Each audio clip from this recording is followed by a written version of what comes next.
Chapter 4 The Flight Second to the right and straight on till morning. That, Peter had told Wendy, was the way to the Neverland. But even birds, carrying maps and consulting them at windy corners, could not have sighted it with these instructions. Peter, you see, just said anything that came into his head. At first his companions trusted him implicitly, and so great were the delights of flying that they wasted time circling round church spires or any other tall object on the way that took their fancy.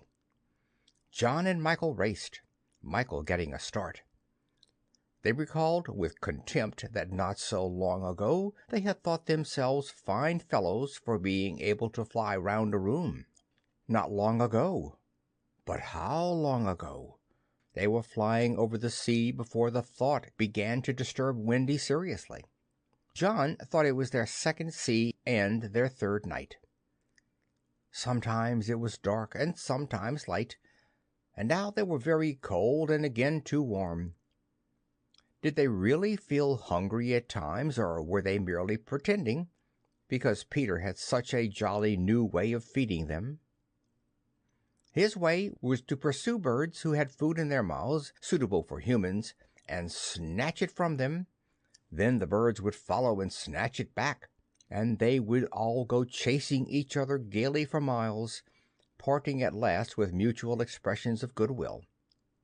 But Wendy noticed with gentle concern that Peter did not seem to know that this was rather an odd way of getting your bread and butter, nor even that there are other ways. Certainly they did not pretend to be sleepy. They were sleepy, and that was a danger, for the moment they popped off, down they fell. The awful thing was that Peter thought this funny. "There he goes again!" he would cry gleefully, as Michael suddenly dropped like a stone. "Save him! Save him!" cried Wendy, looking with horror at the cruel sea far below. Eventually Peter would dive through the air and catch Michael just before he could strike the sea, and it was lovely the way he did it, but he always waited till the last moment, and you felt it was his cleverness that interested him and not the saving of human life. Also, he was fond of variety, and the sport that engrossed him for one moment would suddenly cease to engage him, so there was always the possibility that the next time you fell he would let you go. He could sleep in the air without falling, by merely lying on his back and floating. But this was, partly at least, because he was so light that if you got behind him and blew, he went faster. "Do be more polite to him," Wendy whispered to John when they were playing. "Follow my leader." "Then tell him to stop showing off," said John. When playing Follow My Leader, Peter would fly close to the water and touch each shark's tail in passing, just as in the street you may run your finger along an iron railing. They could not follow him in this with much success, so perhaps it was rather like showing off, especially as he kept looking behind to see how many tails they missed. "You must be nice to him," Wendy impressed on her brothers. "What would we do if he were to leave us?" "We could go back," Michael said. "How could we ever find our way back without him?" "Well, then we could go on," said John. "That is the awful thing, John. We should have to go on, for we don't know how to stop." That was true. Peter had forgotten to show them how to stop. John said that if worst came to the worst, all they had to do was to go straight on, for the world was round, and so in time they must come back to their own window. "And who is to get food for us, John?" "I nipped a bit out of that eagle's mouth pretty neatly, Wendy." "After the 20th try," Wendy reminded him. "And even though we became good at picking up food, see how we bump against clouds and things if he is not near to give us a hand." Indeed, they were constantly bumping. They could now fly strongly, though they still kicked far too much. But if they saw a cloud in front of them, the more they tried to avoid it, the more certainly did they bump into it. If Nana had been with them, she would have had a bandage round Michael's forehead by this time. Peter was not with them for the moment, and they felt rather lonely up there by themselves. He could go so much faster than they that he would suddenly shoot out of sight to have some adventure in which they had no share. He would come down laughing over something fearfully funny he had been saying to a star, but he had already forgotten what it was, or he would come up with mermaid scales still sticking to him, and yet not be able to say for certain what had been happening. It was really rather irritating to children who had never seen a mermaid. "And if he forgets them so quickly," Wendy argued, "how can we expect that he will go on remembering us?" Indeed, sometimes when he returned he did not remember them, at least not well. Wendy was sure of it. She saw recognition come into his eyes as he was about to pass them the time of day and go on. Once she even had to call him by name. "I'm Wendy," she said agitatedly. He was very sorry. "I say, Wendy," he whispered to her, "always if you see me forgetting you, just keep on saying, 'I'm Wendy,' and then I'll remember." Of course, this was rather unsatisfactory. However, to make amends, he showed them how to lie out flat on a strong wind that was going their way, and this was such a pleasant change that they tried it several times and found that they could sleep thus with security. Indeed, they would have slept longer, but Peter tired quickly of sleeping, and soon he would cry in his captain voice, "We get off here." So, with occasional tiffs, but on the whole rollicking, they drew near the Neverland. For after many moons they did reach it, and what is more, they had been going pretty straight all the time, not perhaps so much owing to the guidance of Peter or Tink as because the island was looking for them. It is only thus that anyone might sight those magic shores. "There it is," said Peter calmly. "Where? Where?" "Where all the arrows are pointing." Indeed, 1,000,000 golden arrows were pointing it out to the children, all directed by their friend the sun, who wanted them to be sure of their way before leaving them for the night. Wendy and John and Michael stood on tiptoe in the air to get their first sight of the island. Strange to say, they all recognized it at once, and until fear fell upon them they hailed it, not as something long dreamt of and seen at last, but as a familiar friend to whom they were returning home for the holidays. "John, there's the lagoon." "Wendy, look at the turtles burying their eggs in the sand." "I say, John, I see your flamingo with the broken leg." "Look, Michael, there's your cave." "John, what's that in the brushwood?" "It's a wolf with her whelps. Wendy, I do believe that's your little whelp." "There's my boat, John, with her side stove in." "No, it isn't. Why, we burned your boat." "That's her at any rate." "I say, John, I see the smoke of the redskin camp." "Where? Show me, and I'll tell you by the way smoke curls whether they are on the warpath." "There, just across the mysterious river." "I see it now. Yes, they are on the warpath right enough." Peter was a little annoyed with them for knowing so much, but if he wanted to lord it over them his triumph was at hand, for have I not told you that anon fear fell upon them? It came as the arrows went, leaving the island in gloom. In the old days, at home, the Neverland had always begun to look a little dark and threatening by bedtime. Then unexplored patches arose in it and spread. Black shadows moved about in them. The roar of the beasts of prey was quite different now. And above all, you lost the certainty that you would win. You were quite glad that the night lights were on. You even liked Nana to say that this was just the mantelpiece over here, and that the Neverland was all make-believe. Of course, the Neverland had been make-believe in those days, but it was real now, and there were no night lights, and it was getting darker every moment. And where was Nana? They had been flying apart, but they huddled close to Peter now. His careless manner had gone at last. His eyes were sparkling, and a tingle went through them every time they touched his body. They were now over the fearsome island, flying so low that sometimes a tree grazed their feet. Nothing horrid was visible in the air, yet their progress had become slow and labored, exactly as if they were pushing their way through hostile forces. Sometimes they hung in the air until Peter had beaten on it with his fists. "They don't want us to land," he explained. "Who are they?" Wendy whispered, shuddering, but he could not or would not say. Tinker Bell had been asleep on his shoulder, but now he wakened her and sent her on in front.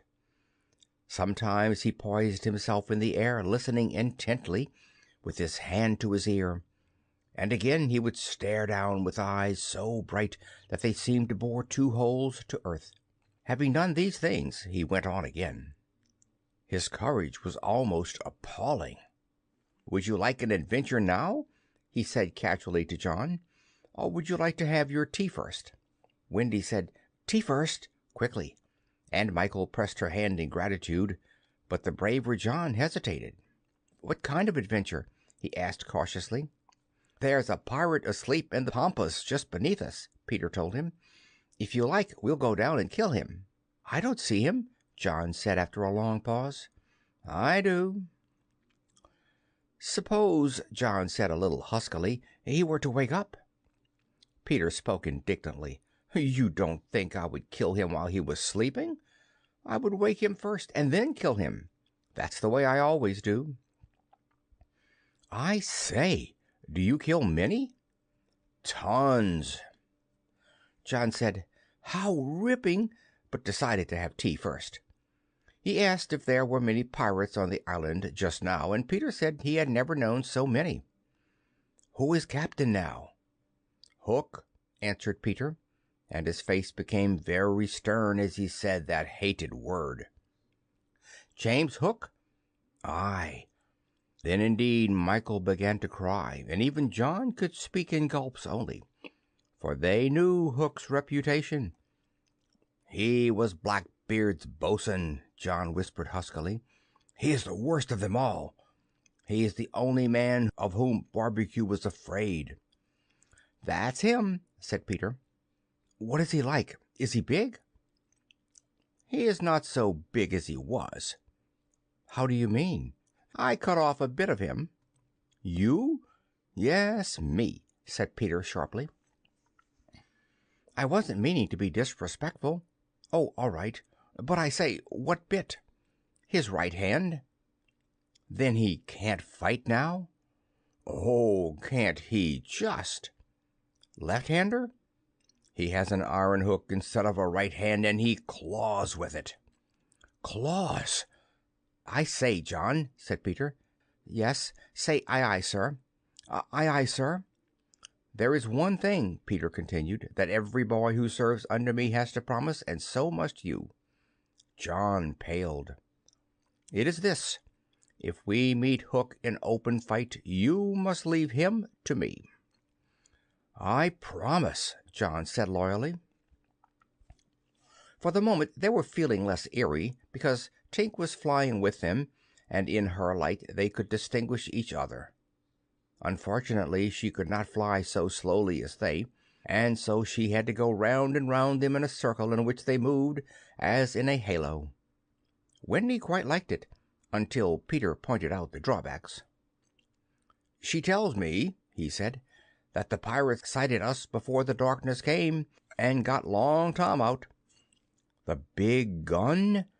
"Yes, and of course they must see her light, and if they guess we are near it they are sure to let fly." "Wendy! John! Michael!" "Tell her to go away at once, Peter," the three cried simultaneously, but he refused. "She thinks we have lost the way," he replied stiffly, "and she is rather frightened. You don't think I would send her away all by herself when she is frightened?" For a moment the circle of light was broken, and something gave Peter a loving little pinch.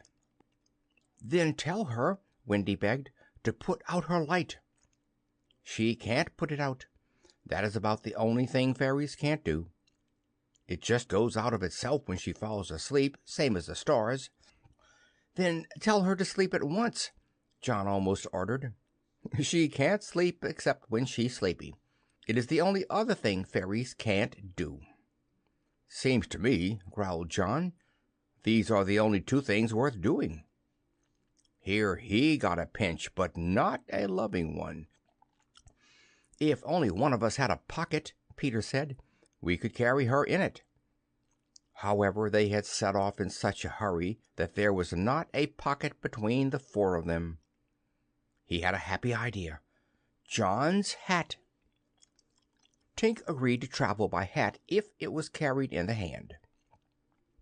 John carried it, though she had hoped to be carried by Peter. Presently Wendy took the hat, because John said it struck against his knees as he flew, and this, as we shall see, led to mischief, for Tinker Bell hated to be under an obligation to Wendy. In the black topper the light was completely hidden, and they flew on in silence. It was the stillest silence they had ever known, broken once by a distant lapping, which Peter explained was the wild beasts drinking at the ford, and again by a rasping sound that might have been the branches of trees rubbing together, but he said it was the redskins sharpening their knives. Even these noises ceased. To Michael the loneliness was dreadful. "If only something would make a sound!" he cried. As if in answer to his request, the air was rent by the most tremendous crash he had ever heard. The pirates had fired Long Tom at them. The roar of it echoed through the mountains, and the echoes seemed to cry savagely, "Where are they? Where are they? Where are they?" Thus sharply did the terrified three learn the difference between an island of make-believe and the same island come true. When at last the heavens were steady again, John and Michael found themselves alone in the darkness. John was treading the air mechanically, and Michael, without knowing how to float, was floating. Are you shot?" John whispered tremulously. "I haven't tried yet," Michael whispered back. We know now that no one had been hit. Peter, however, had been carried by the wind of the shot far out to sea, while Wendy was blown upwards with no companion but Tinker Bell. It would have been well for Wendy if at that moment she had dropped the hat. I don't know whether the idea came suddenly to Tink, or whether she had planned it on the way, but she at once popped out of the hat and began to lure Wendy to her destruction. Tink was not all bad, or rather she was all bad just now, but on the other hand, sometimes she was all good. Fairies have to be one thing or the other, because being so small, they unfortunately have room for one feeling only at a time. They are, however, allowed to change, only it must be a complete change. At present, she was full of jealousy of Wendy. What she said in her lovely tinkle Wendy could not, of course, understand, and I believe some of it was bad words. But it sounded kind, and she flew back and forward, plainly meaning, "Follow me, and all will be well." What else could poor Wendy do? She called to Peter and John and Michael, and got only mocking echoes in reply. She did not yet know that Tink hated her with the fierce hatred of a very woman. And so, bewildered, and now staggering in her flight, she followed Tink to her doom.